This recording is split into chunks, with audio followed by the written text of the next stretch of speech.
Daily Decrypt, where we never said currency competition would be easy, only that it would be worth it. I am your host, Amanda B. Johnson, and today's episode is brought to you by Black Halo BitHalo.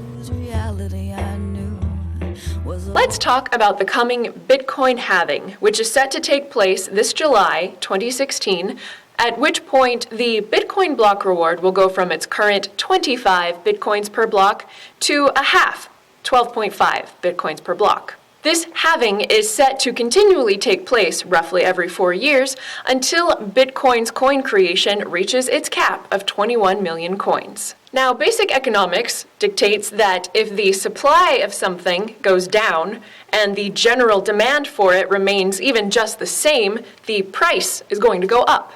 And a price increase is necessary for Bitcoin's miners to continue being profitable in light of a decreased reward. Satoshi Nakamoto envisioned that this scenario would work out just fine, and it should work out just fine, if it were not for one little thing: the persistent Bitcoin block size cap. See, every time there's a price spike in Bitcoin, the transaction volume on the network goes up too as people scramble to buy and sell based on the new increased price. But as we saw on February 29th of this year, when it is said that the Bitcoin network became unreliable for the first time, when that block size cap is reached, transactions begin to delay, confirmations don't come in for hours, even days, and it causes not good results. If this congestion, this backlog of transactions happens again at the Bitcoin halving because of a price spike,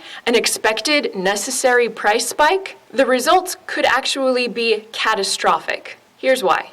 If Bitcoin's price does not increase because enough people decide that they cannot deal with the block size cap problems any longer, it is likely that some or a lot of miners will turn off their machines and stop working on the Bitcoin network because it is no longer profitable for them to do so in light of the halved reward. If this happens, what is known as Bitcoin's hash rate, meaning how much mining power there is on the network, will drop, but the difficulty level of the hashing work that has to be done will remain the same for a period of time. This is because in Bitcoin, the difficulty level for the work that the miners must solve only readjusts every 2016 blocks. Because of this, during the time that some miners dropped off the network and the time that it takes for the difficulty to adjust to reflect the new and accurate lowered hash rate, the work that existing miners have to do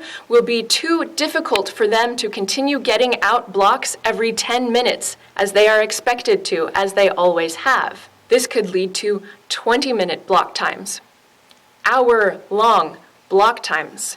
And if the block times start getting longer, it will take even longer for the difficulty to reach the 2016 blocks it needs to accurately adjust back down. This means more transaction delays, which would likely lead to a lowered price, which would then lead to even more miners dropping off the network, resulting in what one Redditor is calling a death spiral, and what another Redditor has called the sinking of the Titanic.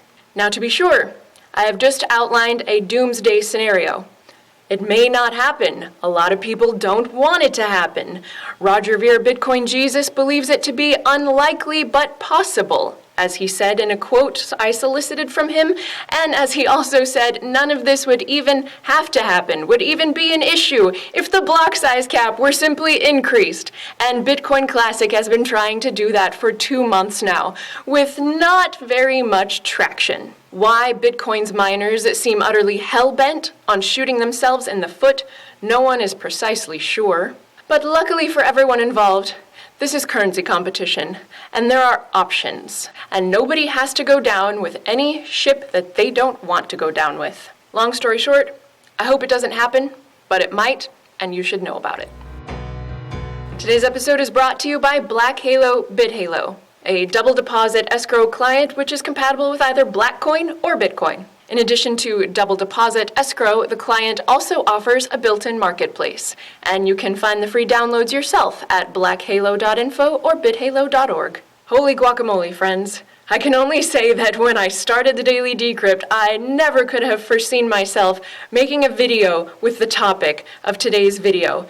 And as alarming as it might be, we have just got to remember that it is so good for we, the consumers, that things that don't work are allowed to fail, so that the wealth that they were using can be transferred voluntarily to things that do work for we the consumers. And that is great. That is the opposite of the banking world. That is the opposite of fiat, and it is most righteous.